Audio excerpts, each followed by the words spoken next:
Allahu Allahu Allahu Allah Allahu Allahu Allahu Allah كما ينبغي لجلال وجهك ولعظيم سلطانك سبحانك لا نحصي ثناء عليك أنت كما أثنيت على نفسك اللهم صل وسلم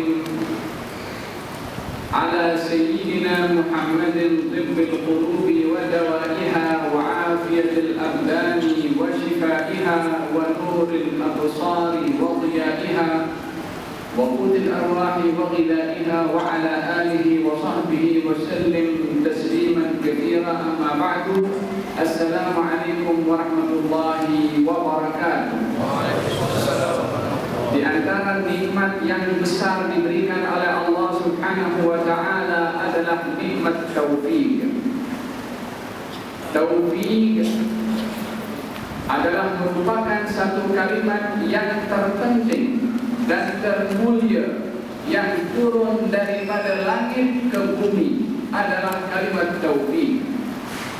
Di dalam Al-Qur'anul Karim Allah Subhanahu wa taala menyebutkan tentang kalimat taufik hanya sekali, yaitu wa ma taufiqi illa billah. Yakni sesungguhnya tiada daripada taufik yang aku dapat melainkan datang daripada Allah. Taufik adalah ilham dari Allah yang diberikan kepada seseorang untuk melakukan kebaikan dan ketaatan, maka itu namanya adalah taufik. Kita amat bersyukur oleh kerana nikmat yang khusus Allah berikan kepada kita dengan kita diberi taufik untuk berada di majlis seperti ini. Majlis yang dinamakan meraihkan kelahiran atau maulid Nabi Muhammad sallallahu alaihi wasallam. Terlepas kepada majlis ini namanya apa, tapi yang terpenting adalah kontennya, isinya. Apa yang ada di dalam perayaan yang dinamakan Maulid Nabi. Al-Imam As-Suyuti menuliskan dalam kitabnya yang masyhur Husnul Maqsad fi Amal Maulid, yakni niat yang baik, perbuatan yang baik pada saat melakukan amal perbuatan maulid, yakni meraihkan maulid. Di dalam meraihkan maulid Nabi, di dalamnya dibaca Al-Quran, di dalamnya bersalawat kepada Nabi, di dalamnya memuji kepada Nabi, di dalamnya berhimpun sesama kaum muslimin, saling kasih mengasihi. Di dalamnya ada memberikan makanan satu dengan yang lain atau disediakan makanan sebagaimana menyediakan makanan pun bahagian daripada yang disuruh oleh Nabi. Berada di dalam masjid i'tikaf pun bahagian yang disuruh oleh Nabi. Konten kepada amal maulid satu-satunya itu adalah memang amalan yang disuruh oleh Allah dan oleh Nabi Muhammad sallallahu alaihi wasallam. Adapun baca Al-Quran, Allah pun menyuruh kepada kita membaca Al-Quran. Berselawat kepada Nabi satu kali dibalas 10 oleh Allah Subhanahu wa taala. Memuji kepada Nabi, orang yang lebih mulia daripada kita pun sudah mendahului memuji kepada Nabi Muhammad sallallahu alaihi wasallam. Bahkan sebelum makhluk ini memuji, yang mencipta atau Allah Subhanahu wa taala pun sudah memuji kepada baginda Rasulullah sallallahu alaihi wasallam. Bukankah menunjukkan setiap ayat yang ada di dalam Al-Quran menunjukkan akan keagungan dan kemuliaan serta pujian yang diberikan oleh Allah Subhanahu wa taala kepadanya? Wa innaka la'ala khuluqin 'azim. Sesungguhnya engkau wahai Muhammad adalah berada dalam ketinggian akhlak yang agung, pujian dari Allah Subhanahu wa taala. Qasidah yang kita dengarkan sebentar tadi adalah bahagian daripada isi pujian kepada baginda Rasulullah yang sebelum kita, pendahulu kita, bahkan golongan orang yang termulia setelah Rasulullah hidup di kurunnya Rasulullah, bahkan mendendangkan lagu syairnya di hadapan Rasulullah. Orang yang dekat dengan Rasulullah, bahkan merupakan kerabat Rasulullah, bapa saudara Nabi Muhammad sallallahu alaihi wasallam, Sayyidina Abbas bin Abdul Muttalib, berkata kepada Rasulullah, "Ya Rasulullah, "I'lan li an amtadihaka." Ya Rasulullah, izinkan aku memuji kepada kamu. Izinkan aku memuji kepada kamu. Kata baginda Rasulullah, "Qul la yaqbudillahu faka." Lontarkan pujian yang kamu nak puji kepada aku, semoga Allah menjaga mulut kamu. Didoakan oleh Nabi kepada orang yang memuji kepada Nabi di hadapan Nabi Muhammad SAW. Riwayat ini dicatatkan oleh Imam At-Tabarani di dalam kitabnya Al-Mu'jam Al-Kabir. Kata Sayyidina Abbas, "Min qabliha tibta fi dhilali wa fi mustawda'in haitsu yukhsafu al-waraq." Sebelum ini engkau wahai Rasulullah berada di bawah sebuah naungan, berada di sebuah tempat yang tersembunyi, di mana di tempat itu telah dicatat atau dilipat tulisan-tulisan yang dicatat oleh kalamnya Allah Subhanahu wa taala. Thumma habattal bilada, kemudian kamu diturunkan wahai Rasulullah ke bumi. La basyarun anta wala mudghatun wala 'alabu. Kamu diturunkan ke bumi wahai Rasulullah, bukan dalam bentuk manusia, bukan dalam bentuk seketul daging, bukan pun juga dalam bentuk darah, bal nutfatun, akan tetapi berupa air seni, tarkabus sabin, yang menaiki bahtera. Bersama dengan siapa ketika menaiki bahtera? Nabi Nuh alaihissalam. Kemudian kata Abbas bin Abdul Muttalib, dan engkau wahai Rasulullah berada dalam sulbi Ibrahim ketika dilemparkan oleh Namrud di dalam api, kamu berada di dalamnya. Kemudian kamu berpindah daripada satu generasi kepada generasi yang berikutnya, sehingga engkau itu disimpan oleh ayah dan ibumu, dan lalu kemudian kamu dilahirkan. Ini maulid yang kita baca sebentar tadi dengan terjemahannya itu, apa yang diceritakan di dalam? Diberitahu namanya itu Rasulullah, lahirnya di kota Makkah, kemudian pada bulan Rabiul Awal pada hari Isnin. Diceritakan oleh penulis maulid ini kisah Nabi daripada sebelum lahir sampai Nabi saat lahir. Bukankah maulid yang kita baca sebentar tadi sebelum kita baca dan sebelum menulis itu menulisnya Sayyidina Abbas bin Abdul Muttalib dah tulis maulid terlebih dahulu. Hanya saja pada zaman itu namanya bukan maulid. Apa beza yang kita baca sebentar tadi tulis oleh penulis itu dengan yang dikaitkan oleh Sayyidina Abbas bin Abdul Muttalib? Cerita kontennya itu hanya saja namanya bukan maulid. Orang sudah pertikaikan tentang masalah maulid karena namanya tapi mau isinya. Ini isi maulid macam apa yang saya sebutkan sebentar tadi. Bahkan kelahirannya bukan sembarang kelahiran.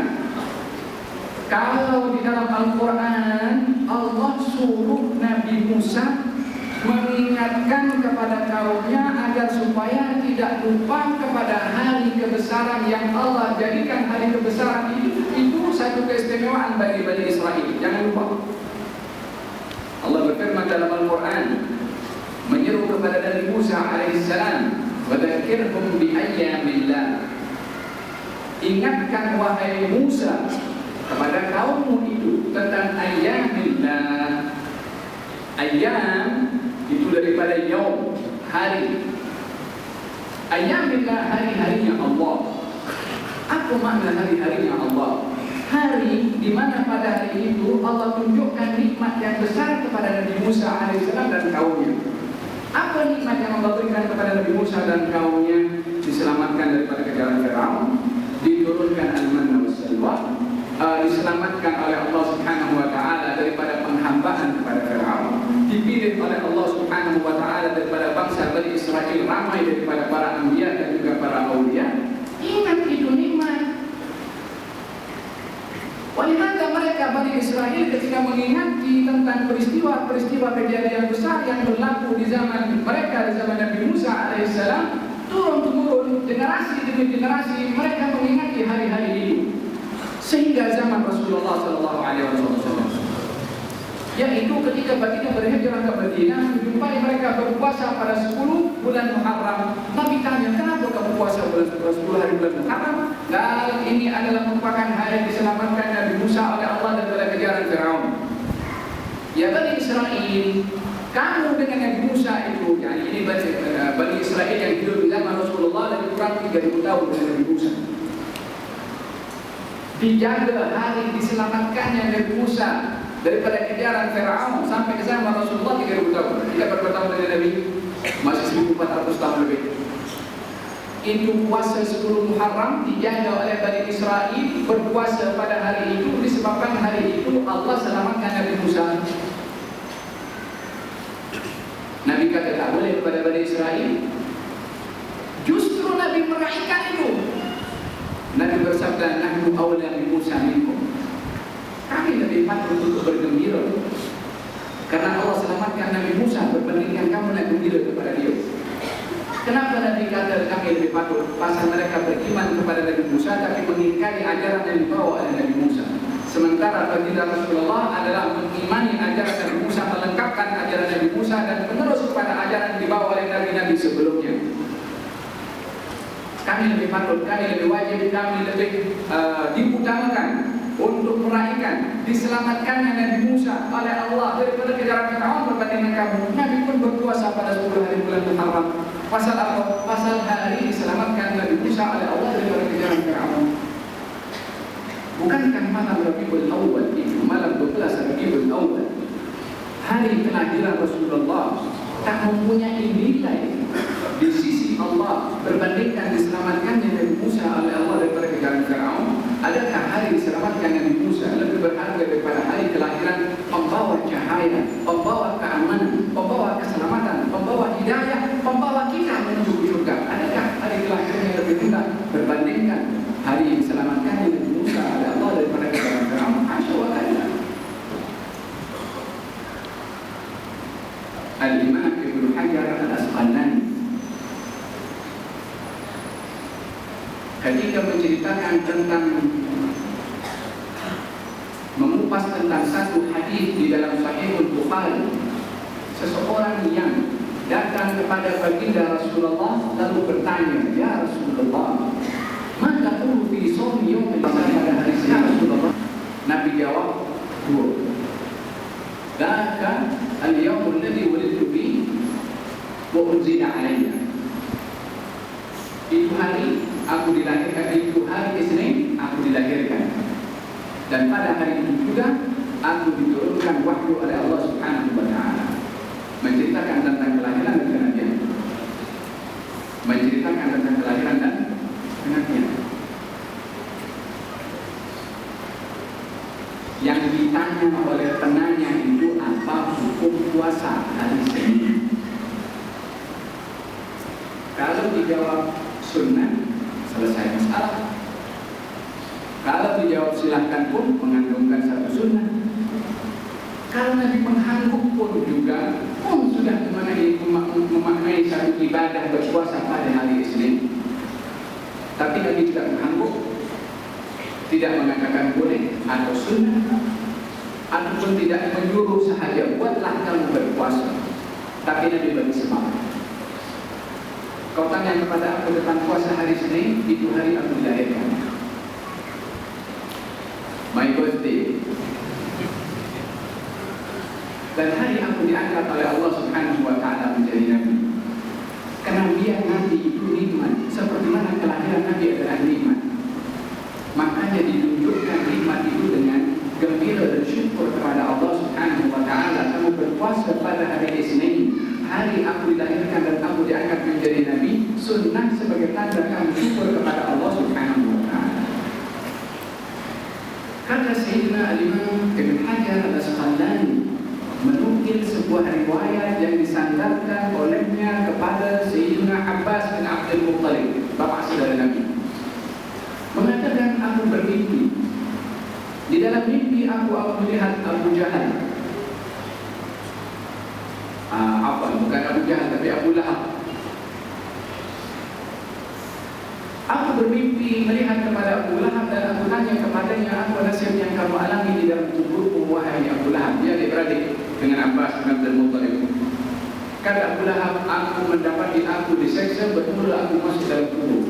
Hanya saja setiap hari Isnin Allah Subhanahu wa taala ringankan adabnya kepada aku. Dalam riwayat yang lain dikatakan ada keluar macam air ataupun minuman daripada jari-jarinya yang sedap setiap hari Senin. Dan kenapa? Kayak Abbas ketika mengatakan demikian, Abu Lahab mengatakan ini Abu Lahab yang sudah dalam Quran dapat ya Abi Lahab berkata, "Ana anmalu ma kasab yasrana al-lahab Muhammad berkata fi dia hablum min masad." Dan beritahu celaka kedua dan Abu Lahab sudah berada dalam neraka, tapi dapat keringanan hari Senin. Kata Abu Lahab mengatakan saat Aminah, yaitu ipar kepada Abu Lahab, karena dikahwin oleh Abdullah, adiknya Abu Lahab. Aminah ketika melahirkan datang Suwaibah memberitahukan kepada Abu Lahab kalau Aminah melahirkan putra lelaki atau melahirkan anak lelaki. Maka Abu Lahab yang begitu gembira disebabkan berita itu datang kepadanya, Abu Lahab mengatakan, kamu aku bebaskan, yakni Suwaibah yang menjadi hamba sahaya kepada Abu Lahab. Dibebaskannya Suwaibah disebabkan terlalu gembiranya Abu Lahab dengan kelahiran Rasulullah, maka diperkenankan melalui mimpinya Abbas, Abu Lahab itu dapat merasai manisnya atau sedapnya minuman daripada tangannya setiap hari Isnin, hari kelahiran Nabi, dan Abu Lahab menunjukkan kegembiraannya pada hari tersebut. Hada ma'al kufri, fakaifa bi farhatin mujalladin indana iman. Ini orang dalam keadaan kufur, gembira dengan kelahiran Rasulullah, diberi keringanan oleh Allah, apatah lagi orang yang hatinya dipenuhi dengan iman. Tentunya kelahiran kelahiran Rasulullah amat istimewa. Kelahirannya adalah menjadi sebab hidayah kepada orang atau seluruh alam semesta ini dengan kelahiran Muhammad sallallahu alaihi wasallam. Hadirin dan hadirat yang dirahmati oleh Allah Subhanahu wa taala. Baginda Rasulullah sallallahu alaihi wasallam mempunyai beberapa nama. Sebahagiannya disebutkan di dalam Al-Quran dan sebahagiannya di dalam hadis. Nama yang ada di dalam Al-Quran Al-Karim adalah namanya Muhammad. Nama yang ada di dalam Quran juga namanya Ahmad. Namanya juga adalah Al-Muzammil. Namanya juga Al-Muddathir. Namanya juga adalah An-Nur. Selebihnya banyak nama-nama lagi yang ada di dalam hadis Nabi SAW, Khatamun Nabiyyin, Al-Mahi, dan banyak lagi nama-nama yang ada di dalam hadis diceritakan tentang berbagai nama baginda Rasulullah. Akan tetapi dalam masa yang ada pada malam hari ini untuk kita bersama-sama sembang-sembanglah kalau kita nak cerita supaya lebih relax. Kita akan bahaskan satu nama yang ada di dalam Al-Quran Al-Karim, nama yang diberikan oleh Allah kepada baginda Rasulullah sallallahu alaihi wasallam adalah An-Nur, cahaya. Di dalam Al-Quran Al-Karim Allah banyak mempergunakan lafaz An-Nur, nama artinya cahaya, dan berbagai jenis makna. Beliau menanggung Allah Subhanahu wa taala menggunakan nama An-Nur untuk dirinya, zatnya. Nama Allah Subhanahu wa taala dalam Asma'illahil Husna namanya adalah An-Nur, artinya cahaya. Dalam Al-Quran Al-Karim, Allahu Nurus Samawati wal Ardh. Allah itu adalah cahaya pada langit dan bumi. Allah menggunakan lafaz An-Nur dalam Al-Quran untuk kalamnya, untuk Al-Quran wahyunya. Allah menggunakan nama An-Nur atau lafaz An-Nur dalam Al-Quran Al-Karim. Allah menyebutkan tentang Al-Quran Al-Karim adalah qad ja'akum minallahi nurun wa kitabun mubin. datang kepada kamu burhan dan juga nur. Burhan adalah Rasulullah, nur adalah Al-Quran. Allah menggunakan lafaz an-nur untuk Nabi Muhammad sallallahu alaihi wa alihi wasallam. Qad ja'akum minallahi nurun wa kitabun mubin. Telah datang kepada kamu an-nur, yaitu Rasulullah, wa kitab Al-Quran mubin, yang jelas. Allah terkadang menggunakan lafaz an-nur untuk hak dan menggunakan lafaz al-dhulumat, kegelapan, untuk batil, atau nur untuk iman, al-dhulumat, kegelapan, untuk kekufuran. Semua makna ini adalah dipergunakan oleh Allah Subhanahu wa taala di dalam Al-Qur'an Al-Karim. An-nur Allah, an-nur Al-Quran, an-nur Rasulullah, an-nur iman, an-nur al-haq, an-nur al-hidayah. Dan satu lafaz digunakan oleh Allah untuk zatnya yang maha tinggi, untuk kalamnya yang qadim, untuk makhluknya juga Nabi Muhammad, dan juga segala ciptaan-ciptaan yang diberikan cahaya oleh Allah Subhanahu wa taala, berupa langit, berupa matahari, bulan, dan lain sebagainya. Di dalam Al-Quran Al-Karim Allah berfirman, wa huwa alladhi ja'ala asy-syamsa dhiya'an wal qamara nura. Dialah yang menciptakan matahari itu dia bercahaya, wal qamara, dan bulan itu nura, cahaya. Digunakan dua lafaz oleh Allah, dia dan nur. Matahari itu dia, bulan itu nur. Apa beza dia dengan nur? Matahari dia menerangi, bulan nur, cahaya. Matahari itu mempunyai sinar pada zatnya.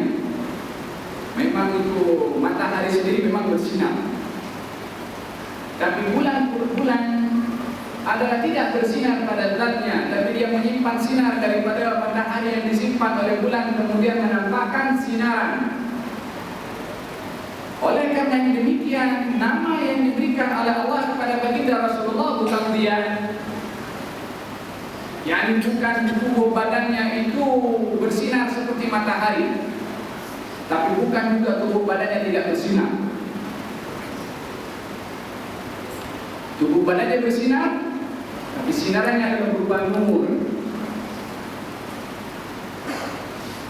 Siti Aisyah radhiyallahu anha wa ardhaha ketika menjahit pakaian yang jarumnya itu jatuh di rumahnya dalam keadaan gelap, dia ketika meraba untuk mencari jarum itu tak terjumpa, sehingga datang Rasulullah membuka tirai, maka wajah Nabi itu menyinari ruangan itu sehingga menepati kepada tempat jatuhnya jarum Siti Aisyah, lalu diambil oleh Nabi sallallahu alaihi Siti Aisyah jarum yang jatuh tersebut. Baru ia berkata kepada baginda Rasulullah, alangkah terangnya wajahmu itu.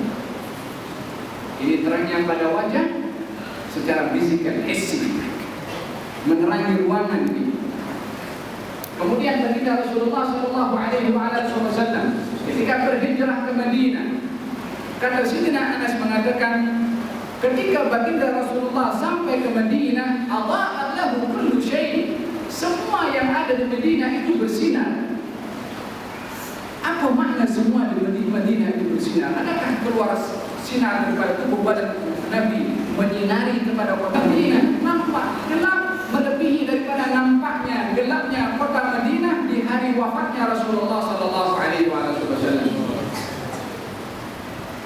Dilihat oleh Anas bin Malik, hari wafatnya Rasulullah kota Madinah gelap. Adakah makna gelap? Matahari tak terbit di kota Madinah? Matahari terbit macam biasa, tak pernah pun matahari tak terbit. Terbit macam itu, tak ada perubahan terbitnya matahari di hari wafatnya Rasulullah sallallahu alaihi wasallam. Tapi lalu kenapa Anas mengatakan malam gelap. Ia bukan melihat daripada sinaran fisika. Seperti mana juga ketika hijrahnya Rasulullah ke kota Madinah, sinarnya yang dia nampak di kota Madinah bukan sinaran fisika, tapi adalah merupakan rahasia daripada cahaya yang disimpan oleh Allah Subhanahu wa taala kepada baginda Rasulullah sallallahu alaihi wasallam. Kehadirannya itu adalah menjadikan suasana itu indah, sementara kepergiannya menjadi suasana itu adalah dalam keadaan gelap. Ini kiasan sahabat ketika mengungkapkan tentang cahaya baginda Rasulullah sallallahu alaihi wasallam yang dinamakan oleh Allah Subhanahu wa taala di dalam Al-Qur'an Al-Karim dengan gelaran An-Nur.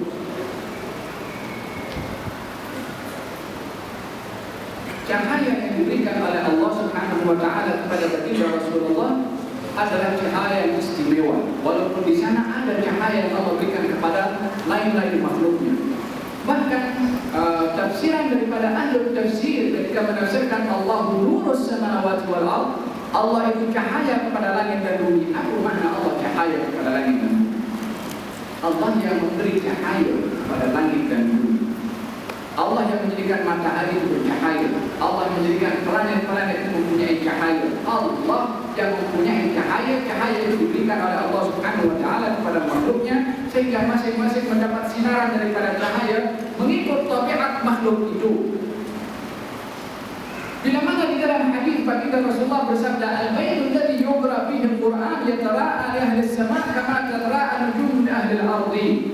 Rumah yang dibaca di dalamnya Al-Quran akan nampak cahaya rumah itu oleh penghuni langit, macam mana nampaknya bintang oleh penduduk bumi, menampaknya cahaya bintang oleh penduduk bumi. Kita tak nampak itu cahaya.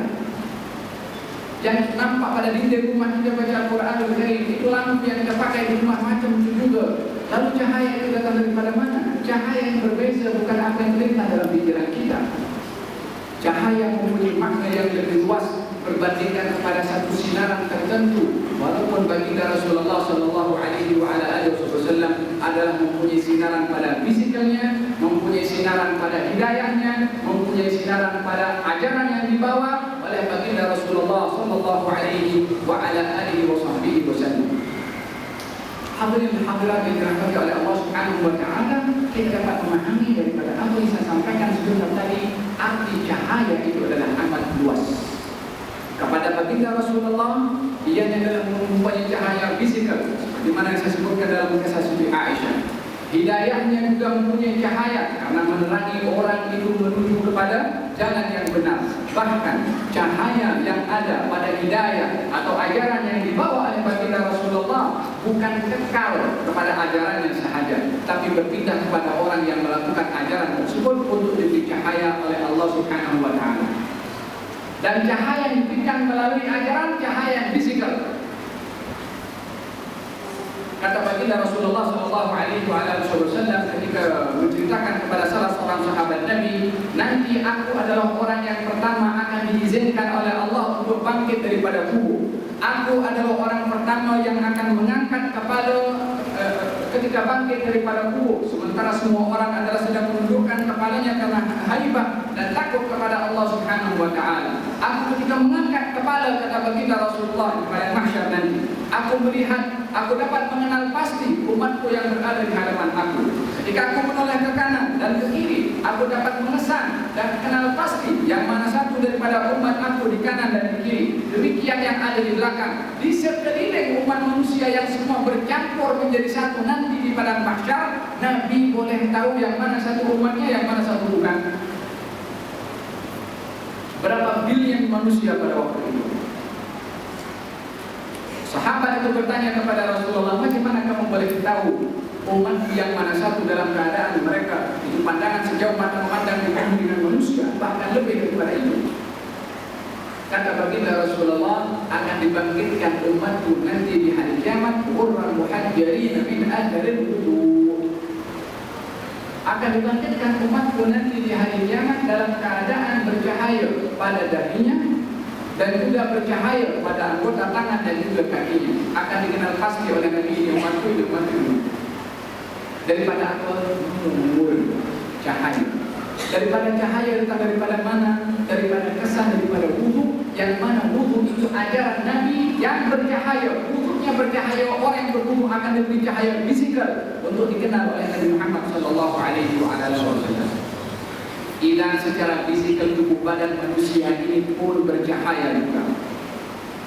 Dalam riwayat yang lain, nuruhum, dalam Al-Quran Al-Karim Allah berfirman, nuruhum yas'a baina aydihim wa bi'aymanihim busyrakumul yawm. Cahaya mereka diberikan oleh Allah di hadapan dan juga di belakang, menerangi perjalanan mereka. Di mana menerangi perjalanan mereka? Ketika melintasi kepada as-sirat. Kata Abdullah bin Mas'ud mengatakan, Allah akan memberikan cahaya kepada tubuh badan orang yang beriman. Ketika melintasi kepada as-sirat akan berbeza terangnya cahaya satu dengan yang lain. Satu di antara mereka mempunyai cahaya sebesar gunung.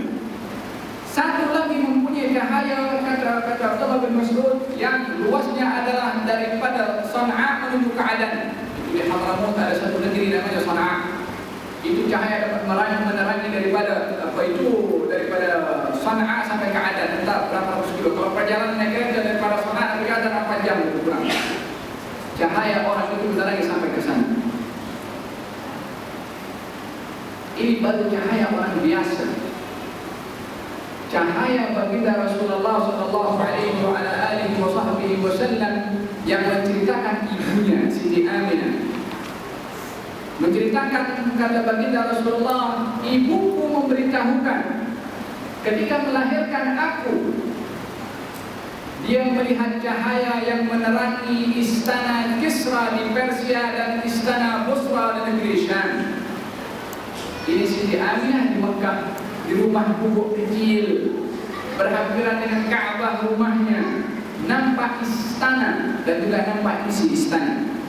Di Persia nampak istana juga di negeri Syam. Ini yang nampak As-Sayyidah Aminah, ibu Rasulullah sallallahu alaihi wasallam. Sejauh mana mata Siti Aminah itu dapat melihat kepada negeri Persia dan negeri Syam yang begitu jauh. Nur yang diberikan oleh Allah Subhanahu wa taala kepadanya untuk menembusi yang tak boleh ditembus oleh mata kasar kita, dapat ditembusi dengan cahaya yang diberikan oleh Allah pada saat kelahiran Rasulullah sallallahu alaihi wasallam. Ini ibunya. Maka tidak heran bila mana baginda Rasulullah sallallahu alaihi wasallam juga dapat menembusi dengan cahaya yang Allah berikan kepadanya untuk tidak terhalang olehnya melihat apa saja yang jauh. Kata baginda Rasulullah sallallahu alaihi wasallam ketika mengumpul batu yang begitu kuat dalam menggali khandak parit. Dalam peperangan Khandaq ada batu yang besar, tak boleh dihancurkan. Kata baginda Rasulullah, ana nazil. Sahabat report kepada Nabi, ya Rasulullah, itu garisan yang kamu garis itu untuk digali parit, ada batu besar, tak boleh dipecahkan. Kami pun tak kuat. Peliknya adalah sahabat. Tengok bagaimana kebijakan para sahabat. Baginda Rasulullah menggariskan satu garisan yang perlu digali daripada garis ini sampai sini. Sahabat ketika sampai kepada penghujung sini tak boleh nak pecahkan batu itu, susah. Patutnya kalau ikut itu punya logik, batu tak boleh kasih pecah, kasih miringlah sikit itu dia punya plan. Ambil sikit pergi tepi kanan ke kiri belakang ke supaya sambung balik ke mana untuk sambung gali kepada tempat yang sebelahnya. Tapi mereka bijak, ini garisan Rasulullah yang buat, tak seorang pun yang berani untuk mengubah garisan di garis oleh Rasulullah oleh dia sendiri. Kata baginda Rasulullah pun tak ubah juga. Nabi kata anak nazil turun. Kenapa Nabi tak suruh supaya dia pusingkan sikit plan itu, supaya umatnya belajar apa yang sudah digariskan oleh baginda Rasulullah, jangan dilangkahi. Nabi turun anak nazil. Nabi turun dalam keadaan perut beliau diikat dengan dua batu kanan dan kiri karena terlampau lapar. Diikat oleh Nabi SAW, dia tak mengembang perut itu. Diambil mi'wal, pemukul batu untuk memecahkan batu. Sekali pukulan itu memecahkan batu, sebahagian daripada batu yang besar itu pecah. dan mengeluarkan sinaran yang begitu kuat. Kemudian baginda Rasulullah akan dibuka untuk aku negeri Persia. Sekali pukulan yang kedua, sebahagian 1/3 daripada batu itu adalah terpecah dan menjadi debu. Akan dibuka untuk aku negeri Syam atau Romawi. Yang ketiga pun demikian, sampai batu yang besar dengan 3 kali pukulan baginda Rasulullah mengeluarkan cahaya.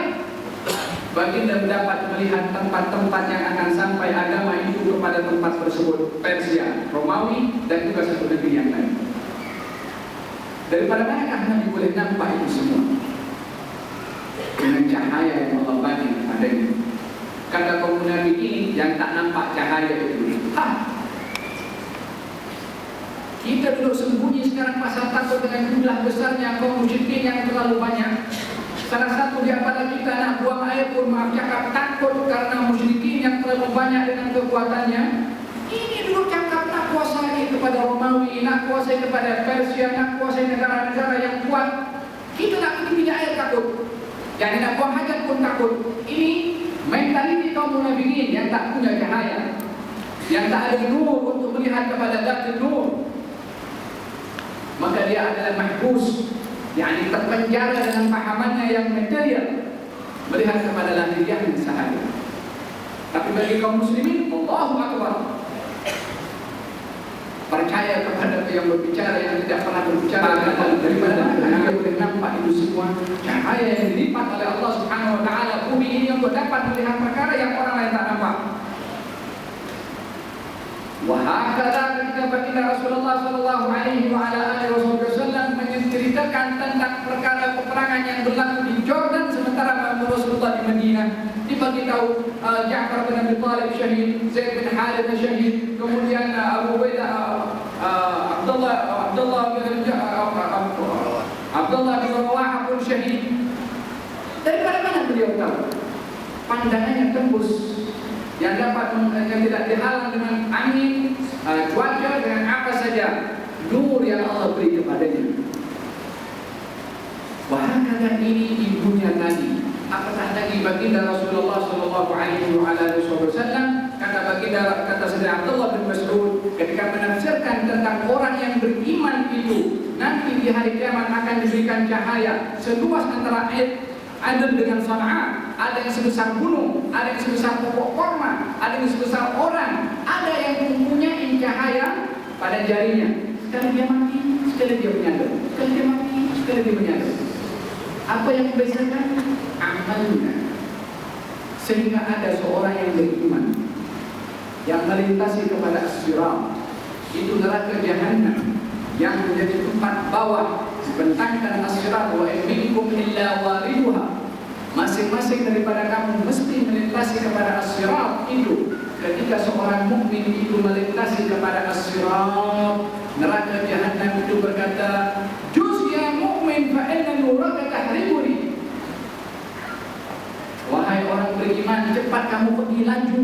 Kamu punya cahaya dapat memadamkan panas api aku, kata neraka. Cahaya orang yang beriman.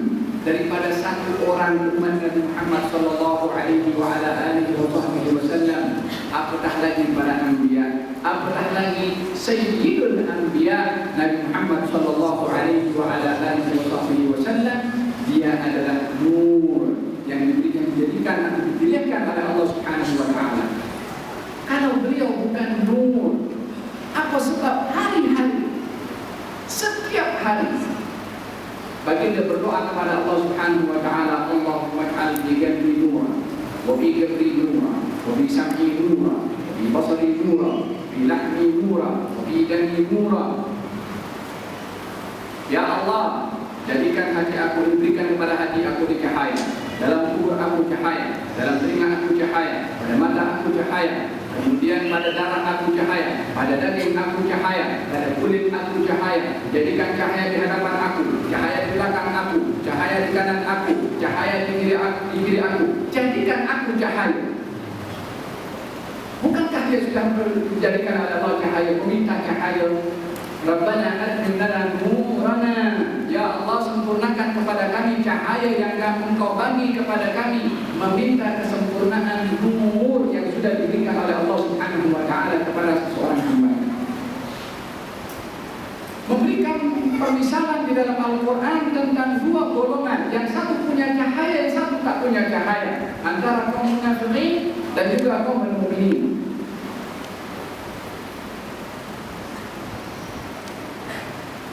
Kata kaum munafikin mengatakan kepada kaum mukminin yang dipenuhi dengan cahaya itu ketika melintasi kepada as-sirat menuju kepada surga, mereka kaum munafikin mengatakan, tunggulah kami, naltamisu min nurikum. Izinkan kami untuk mengambil cahaya daripada kamu itu, untuk kami ikut bersama dengan kamu. Dihalang oleh malaikat, tak boleh kamu ikut kepada mereka. Naltamisu nuran, carilah cahaya di tempat lain. Yang biasa daripada mereka tak akan menjumpai cahaya seperti mana kaum mukminin yang diberi cahaya oleh Allah Subhanahu wa taala, diletakkan hijab oleh Allah Subhanahu wa taala. Mereka kaum munafikin dapat melihat bagaimana kaum muslimin al-mukminin dengan cahaya yang Allah berikan memasuki surga, sementara mereka kaum munafikin diharamkan untuk mendapatkan cahaya dan memasuki surga Allah Subhanahu wa taala. Ingat, hadirin hadirat yang dirahmati oleh Allah Subhanahu wa taala, nur mempunyai makna yang luas. Bagi baginda Rasulullah sallallahu alaihi wasallam, fisiknya adalah nur, ajarannya adalah nur. Keberkesanan cahaya dan ajaran yang dibawa oleh baginda Rasulullah akan berkesan kepada orang yang mengikuti ajaran baginda Rasulullah sallallahu alaihi wasallam, bahkan kesannya akan nampak di dunia sebelum di akhirat. Datang seorang bernama Sayyidina Ammar bin Bishr dengan Sayyidina Usaid bin Hudayr, datang duduk di rumah Rasulullah SAW. Pada masa itu duduk agak lama sedikit sehingga masa gelap, dan setelah selesai daripada rumah Rasulullah nak balik rumah, didapati dalam keadaan gelap dan susah untuk mendapati jalan atau melintasi jalan dengan selamat oleh kerana dalam keadaan gelap gulita. Maka baginda Rasulullah SAW memberikan kepada mereka berdua cahaya untuk menjadi lampu suluk perjalanan mereka supaya sampai ke rumah. Itu lampu suluk nampak pada tongkat. Usaid bin Hudayr dan juga Abbad bin Bishr semua berjalan. Itu cahaya lampu suluk yang bagi terang atau kasih terang jalan. Sampai kepada satu tempat, yang satu nak ke kanan, yang satu nak ke kiri. Cahaya ikut siapa? Cahaya pecah jadi dua. Satu balik rumahnya dengan cahaya sendiri, yang satu lagi dengan rumahnya dengan cahaya sendiri. Daripada mana cahaya itu datang pada dua orang ini? Dari rumah siapa itu? Daripada rumah orang yang digelari dengan cahaya nur oleh Allah Subhanahu wa taala. Seorang bernama Amr bin Tufail Ad-Dawsi, seorang penyair yang pandai dan juga mempunyai sastra dan dapat menilai kata-kata yang mana yang bagus, mana kata-kata yang tidak bagus. Kata Sayyidina Amr yang pada waktu itu belum lagi memeluk kepada agama Islam, telah diingatkan oleh kaumnya untuk tidak mendengarkan apa saja yang dicakapkan oleh baginda Rasulullah SAW karena kata-katanya adalah menyihir. Maka Amr bin Tufail membawa kapas, diletakkan di punggungnya itu. Supaya apa? Supaya tak terdengar apa yang dicakap. Sehingga beliau digelar dengan Du al-Qutnain, yakni orang yang mempunyai dua kapas di telinganya, ditutup, tak nak dengar apa saja yang dicakap. Satu ketika nampak Nabi sedang salat, maka dia pun, manusia ini diciptakan mempunyai rasa kubur istiqlal, yang rasa ingin tahu itu normal kepada manusia. Fudul, rasa ingin tahu seseorang itu dalam perkara yang wajar. Ini Amr bin Tufail, dia penasaran apa pasal aku tak boleh dengar. Baik aku try dengar, aku nak nilai apa yang dicakap itu adalah benar-benar bahasa itu mempunyai kelezatan di dalam susunannya atau cakap kosong. Maka dibuka kapasnya, didengarkan apa yang Nabi cakap. Ketika membaca di dalam salatnya, maka dia pun akhirnya tunggu dan duduk sampai jumpa dengan Nabi SAW. Lalu kemudian baginda Rasulullah ditanya oleh Amr bin Tufail tentang ajaran yang dibawa, kemudian diceritakan oleh baginda Rasulullah. Subhanallah, tersedar dengan bacaan Al-Quran yang dibaca oleh Nabi. Amr bin Tufail masuk Islam. Kemudian kata Amr bin Tufail, ya Rasulullah, doakan kepada aku atau berikan kepada aku satu pertanda agar supaya dengan tanda itu saya boleh gunakan dengan tanda itu kaum saya masuk Islam. Sebab saya adalah orang yang dikuburkan atau yang diutamakan di kampung saya, ketua kabilah. Maka kata baginda Rasulullah, Allahumma lahu ayat. Ya Allah, jadikan untuknya satu tanda. Maka Allah Subhanahu wa ta'ala memberikan kepada Amr bin Tufail cahaya pada darinya. Cahaya ini nampak macam pendil. Kalau pendil itu lampu yang tergantung itu. Lampu yang digantung di masjid-masjid itu namanya pendil. Nampak cahaya pada dahi Amr bin Tufail. Kalau berjalan nampak itu lampu terang di dahinya. Kata Amr bin Tufail, ya Allah, aku mohon kepadamu supaya cahaya ini dipindahkan. Karena kalau ada di dahi aku, orang akan menuduh kepada aku seakan-akan ini adalah penyakit yang terkena kepada aku, sehingga nampak benda yang pelik di wajahnya sebab aku keluar daripada agama mereka. Akan dianggap satu penyakit. Tahu rasa bagaimana kamu keluar dari agama nenek moyang kamu, tengok apa berlaku kepada musuh kamu. Itu dikhawatirkan oleh Amr bin Tufail. Maka dikatakan oleh berdoa kepada Allah supaya dipindahkan, maka dipindahkan itu cahaya daripada dahinya kepada tongkatnya, menyala setiap saat kemana saja Amr bin Tufail itu berjalan. Sampai ke rumahnya, mengatakan kepada ayahnya, sekarang hari ini saya tak dihalalkan aku jumpa dengan kamu lagi. Mengatakan kepada istrinya, saya tak nak duduk dengan kamu lagi. Diberitahukan kalau dia sudah masuk kepada agama Islam, dan ditunjukkan daripada kesan cahaya diberikan oleh baginda Rasulullah yang nampak pada tongkatnya. Ayahnya masuk Islam, istrinya masuk Islam, ahli keluarganya masuk Islam, yang pada akhirnya adalah kabilahnya pun masuk Islam.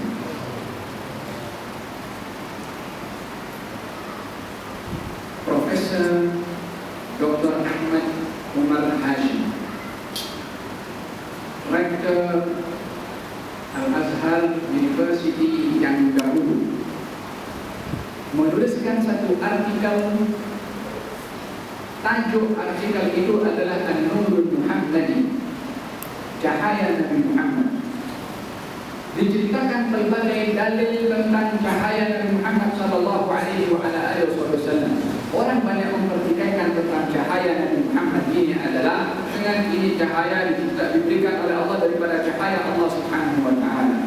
Bermakna kalau begitu ada cahaya daripada Allah, diambil daripada cahaya itu, diciptakan Nabi Muhammad sallallahu alaihi wasallam. Kalau begitu Nabi Muhammad mempunyai unsur ketuhanan yang diambil daripada cahaya Allah Subhanahu wa ta'ala. Maka mereka menafikan tentang Nur Muhammad.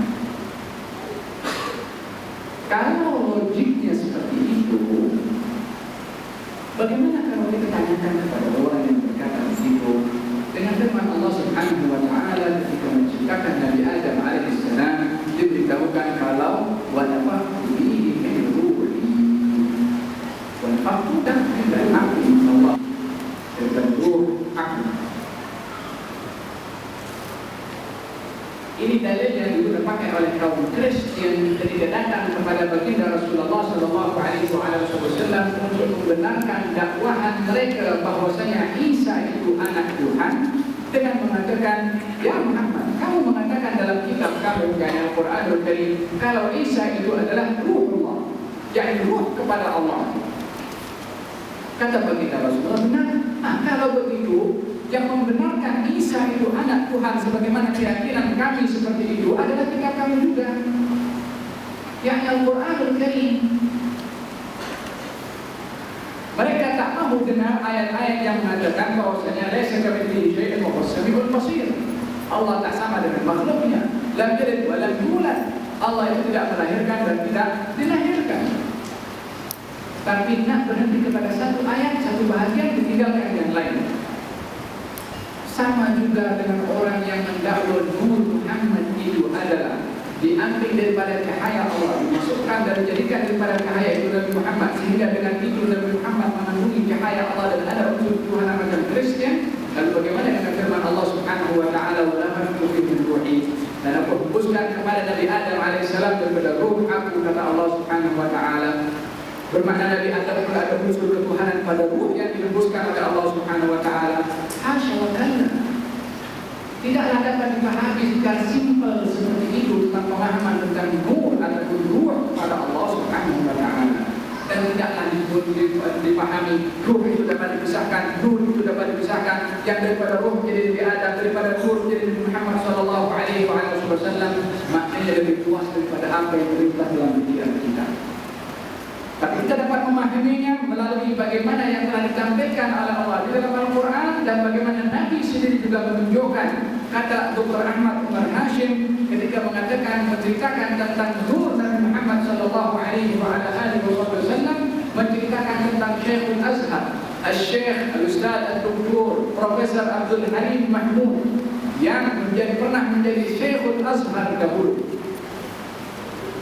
Kata Dr. Ahmad Umar Hashim, saya mendengar daripada beliau. Dr. Ahmad Umar Hashim salah seorang muridnya. Saya mendengar daripada beliau satu peristiwa kalau beliau ini terkena satu dugaan dari Allah Subhanahu wa taala. Yang dugaan itu terlalu berat baginya, bahkan berat bagi ahli keluarganya. Tetapi saya bersabar karena saya yakin itu datang dugaan daripada Allah, dan juga akan keluar, juga jalan keluar akan diberikan oleh Allah jalan keluar. Maka datang seorang memberikan kepada saya satu sirah, yakni cara berselawat kepada Nabi Muhammad sallallahu alaihi wasallam, diberikan kepada saya untuk saya lazimkan diri membacanya dan khusyuk ketika membaca. Maka saya amalkan dan saya tunaikan. Satu malam saya ketika membaca, wastaghraqtu fi, yakni saya terlalu khusyuk untuk menjalani makna sirah salawat kepada Nabi sallallahu alaihi wasallam, sehingga saya nampak tulisan yang saya catat itu, yang sirah salawat kepada Nabi itu, nampak bercahaya. Saya ingat macam saya terbayang-bayang benda itu bercahaya. Saya usap mata. Saya tengok kepada tulisan itu masih kekal bercahaya. Mungkin ada yang tak kenal. Saya ambil itu kertas, saya gosokkan kepada muka saya. Saya tengok balik, masih bercahaya. Sirah salawat kepada Nabi Muhammad sallallahu alaihi wasallam. Yang dibaca salawatnya adalah nur, cahaya, keberkesanannya cahaya itu nampak kepada salawat yang hanya dikhaskan untuknya, untuk Nabi Muhammad sallallahu alaihi wasallam. Hadirin dan hadirat yang dirahmati oleh Allah Subhanahu wa taala. Bila mana kita faham tentang nur Nabi Muhammad sallallahu alaihi wasallam, fisikalnya dan ajarannya, baru kita akan dapat memahami bagaimana Allah melabelkan kepada dia nur, dan juga Allah melabelkan kepadanya sirajan munira. Wa da'iyan ila Allah bi'idnihi wa sirajan munira. Inna arsalnaka syahidan wa mubashiran wa nadhiran wa da'iyan ila Allah bi'idnihi wa sirajan munira. Kami mengutusmu wahai Rasulullah, memberi kabar gembira, memberi peringatan, dan sebagai saksi mengajak manusia kepada Allah, dan engkau adalah siraj, lampu. Lampu itu terkadang menerangi untuk dirinya sendiri, tapi bagi Rasulullah sirajan munira, yang menerangi orang lain, yang menerangi jalan untuk orang lain. Hadirin hadirat yang dirahmati oleh Allah Subhanahu wa taala, keberkesanan nur yang ada pada baginda Rasulullah, orang melihat kepada wajahnya akan tersentuh dengan melihat kepada wajah Nabi Muhammad, maka akan kenal kalau wajah ini adalah bukan wajah manusia. Orang yang keluar daripada rumahnya untuk membunuh kepada Nabi Muhammad, terkena sinaran cahaya Nabi Muhammad sallallahu alaihi wasallam, berubah menjadi orang yang beriman, bahkan bukan membunuh tapi membela kepada Nabi Muhammad sallallahu alaihi wasallam. Fudala, salah seorang yang ketika belum memeluk Islam mempunyai dendam yang dalam kepada Nabi Muhammad. Ketika Nabi datang ke kota Mekah dan melakukan tawaf, Fudala menyimpan pisau atau benda tajam di dalam bajunya, menunggu peluang, ruang, kesempatan untuk menikam Nabi daripada belakang. Nabi tawaf, Fudalah yang berusaha menyelinap untuk menghampiri kepada Nabi karena ramai sahabat yang pada waktu itu di sekeliling Nabi. Maka baginda Rasulullah setiap kali Fudalah hampir dekat kepada Nabi, Nabi melihat kepada Fudalah, Fudalah, kamu adalah Fudalah? Na'am ya Rasulullah. Dia pun mengingat ya Rasulullah, apa yang kamu cakap di dalam hati kamu? Kata ada ya Rasulullah, saya berzikir kepada Allah Subhanahu wa ta'ala.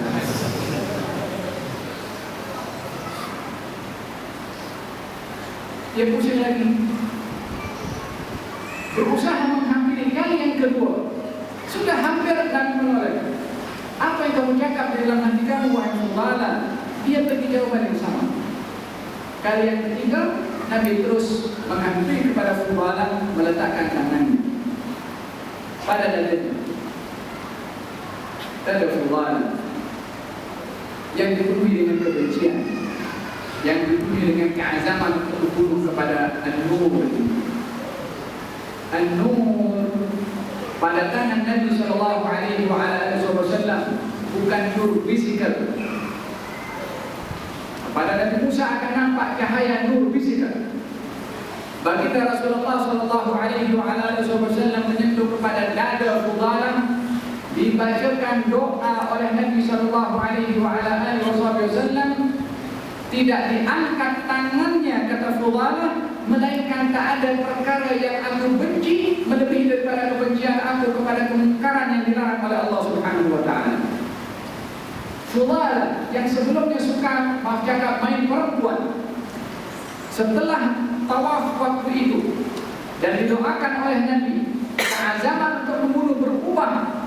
Tak lagi ingin membunuh, bahkan ingin membela kepada Nabi. Balik ke rumahnya, dipanggil oleh seorang wanita seperti mana kebiasaan sebelum ini. Fudalah sentiasa singgah ke rumah wanita itu. Dipanggil oleh perempuan itu, kata Fudalah, kalau sekarang saya tak ada perkara yang lebih saya benci lebih daripada perbuatan saya menghampiri kepada kamu. Islam sudah masuk di dalam hatinya. Fudalah 2 menit 3 menit sebentar tadi dia nak bunuh kepada Nabi, 2 menit 3 menit sebelumnya tak ada perkara yang lebih dia sukai melainkan daripada perzinahan. Berubah 180 derajat.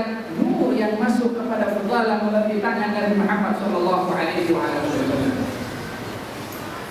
Inna nura idza dakhala al-qalba infataha wa syarah. Kata baginda Rasulullah, cahaya itu kalau masuk di dalam hati, infataha wa syarah, itu hati akan terbuka, itu hati akan terang. Terangnya hati dengan masuknya iman di dalam hati itu bukan terang secara fisik nampak dengan mikroskop ataupun bilangan optik kita nampak berkilau itu hati. Hati macam itu juga. Tapi rahasia yang ada di dalam hati itu. Inna nura, kata baginda Rasulullah, jika dakhala al-qalba, hati nur kalau masuk dalam hati, hati itu akan terang dan terbuka. Kata sahabat Nabi, dzalika min alamati ya Rasulullah. Apakah tanda seseorang itu hatinya bercahaya, nur dah masuk ke dalam hatinya? Kata baginda Rasulullah SAW, at-tajafi an daril ghurur. Tanda seseorang itu cahaya masuk ke dalam hatinya, yang pertama adalah dia menjauhkan diri daripada kenikmatan dunia belaka, yang tidak mencintai dunia. Wal inabatu ila daril khulud, dan lebih suka kepada perkara-perkara yang mendekatkan diri kepada akhirat. Yang ketiga, wal isti'dadu lil maut qabla maji'il aw kama qala, yakni bersiap sedia untuk datangnya kematian sebelum kematian itu datang kepadanya. Tiga ini bila ada kepada seseorang, itu orang tandanya cahaya sudah masuk ke dalam hati orang tersebut. Demikian kata baginda Rasulullah sallallahu alaihi wa ala alihi wasallam. Hadirin dan hadirat yang dirahmati oleh Allah Subhanahu wa ta'ala, seseorang itu bila mana dipenuhi hatinya dengan nur, yakni kecintaan kepada Nabi Muhammad yang digelari oleh Allah sebagai An-Nur, maka hati ini akan terpenuhi dengan hidayah dari Allah Subhanahu wa ta'ala, akan mempunyai 3 sifat tadi. Yang pertama, lebih suka kepada akhirat, akan menjauhkan diri daripada kenikmatan dunia belaka yang melalaikan, dan bersiap sedia untuk datangnya kematian. Bila mana hati itu dipenuhi dengan cahaya, itulah tanda yang akan masuk ke dalam hati orang yang beriman. Kita berdoa kepada Allah Subhanahu wa Ta'ala. Pada saat kita meraihkan kelahiran nur ini, Nabi Muhammad sallallahu alaihi wasallam, moga-moga Allah Subhanahu wa Ta'ala berikan sedikit daripada nur itu untuk hati kita diterangi dengan cahaya Nabi Muhammad sallallahu alaihi wasallam. Bila mana di hari kiamat nanti beliau akan melihat daripada umatnya itu yang mempunyai cahaya pada wajah dan juga tangan dan juga kakinya daripada kesan air wudu. Jadikan kami semua orang-orang yang tidak ada nanti di akhirat. Umat akan melalui kepada as-sirat dengan mempunyai cahaya yang terang. Jadikan kami orang yang dibimbing oleh cahaya tersebut untuk melintasi kepada as-sirat dan memasuki syurga-Mu dengan cahaya yang Kau berikan kepada kami.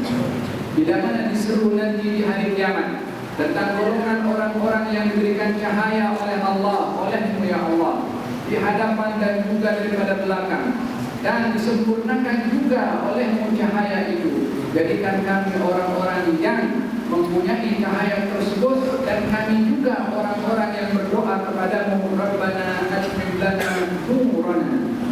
Ya Allah, sempurnakan cahaya yang telah Engkau beri kepada kami dengan kesempurnaan cahaya. Ya Allah, kami mendakwa kecintaan kepada Nabi yang Kau cintai. Jadikan dakwahan kami ini adalah merupakan realiti, agar supaya kami terbimbing dengan cahaya ajaran Nabi Muhammad sallallahu alaihi wasallam. Jadikan kami orang yang gembira dengan kelahiran beliau. Jadikan kami orang yang dapat menampakkan kegembiraan itu melalui peneladanan kepada akhlak beliau. Jadikan kami orang-orang yang dekat kepada beliau nanti, dan jadikan kami orang-orang yang akan diberikan syafaat oleh beliau ya Rabbal Alamin.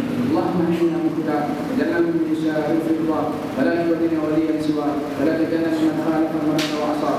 Allahumma jam'ana hadha jam'an marhuma wa la taqulna min ba'dihi nafruman ma'suma wa la tajanna waliyina wa la hawalina shay'in wa la mahrum. Allahumma inna nuhibbuk, Allahumma inna nas'aluka hubbak وحب من يحبه وحب رسولك، وارزقنا عملا يقربنا الى حبك يا رب العالمين.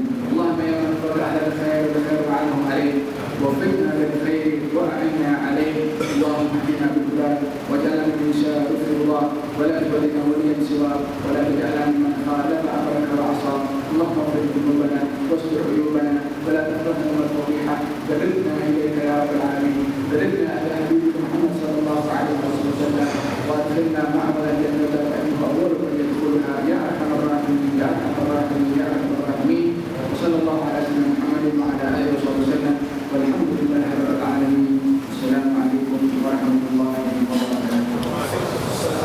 الرحمن الرحيم، الحمد لله رب العالمين. اللهم صل وسلم على سيدنا محمد في الأولين، صل وسلم على سيدنا محمد في الآخرين، صل وسلم على سيدنا محمد في المرسلين، صل وسلم على سيدنا محمد في النبيين، وصل وسلم على سيدنا محمد في الملأ الأعلى إلى يوم الدين.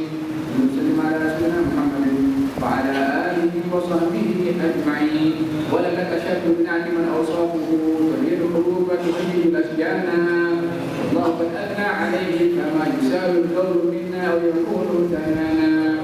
لكن حبا في السرائر كالعالم لصفوة ربنا وحدانا. وإذ امتزجنا بالمودة هاهنا فويلي بنا ورجانا. واحد أحد عدل إلهنا متوسلين بمن إليه دعانا. مختاره وحبيبه وصفيه سيد الوجود به الإله حبانا. يا ربنا يا ربنا يا ربنا بالمصطفى اقبلنا أجب دعوانا. أنت لنا يا ذكرنا في هذه الدنيا وفي أخرانا. أصلح لنا الأحوال واغفر ذنبنا ولا تؤاخذ ربنا أخطانا. اسلك بنا في نهج الله المصطفى، ثبت على قدم الحبيب خطانا. أرنا بفضل منك طلعة أحمد في بهجة عين الرضا ترعانا. واربط به في كل حال حبلنا وحبال من ودى ومن والانا. المحسنين من أجاب نداءنا وذوي الحقوق وطالبا أوصانا. والحاضرين وسعيا في جمعنا، نحن بين يديك أنت ترانا.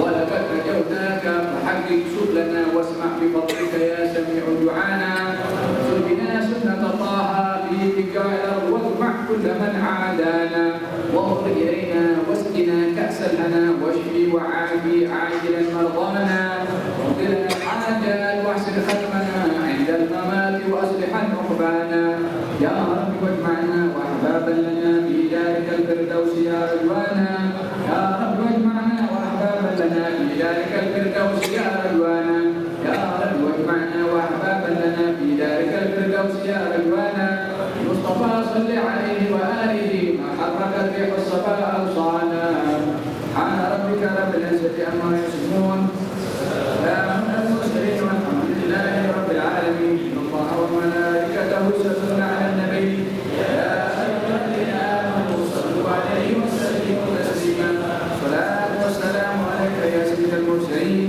الصلاه والسلام عليك يا خاتم النبيين الصلاه والسلام عليك يا من ارسلك الله رحمه للعالمين ورضي الله تعالى عن اصحاب رسول الله اجمعين امين الفاتحه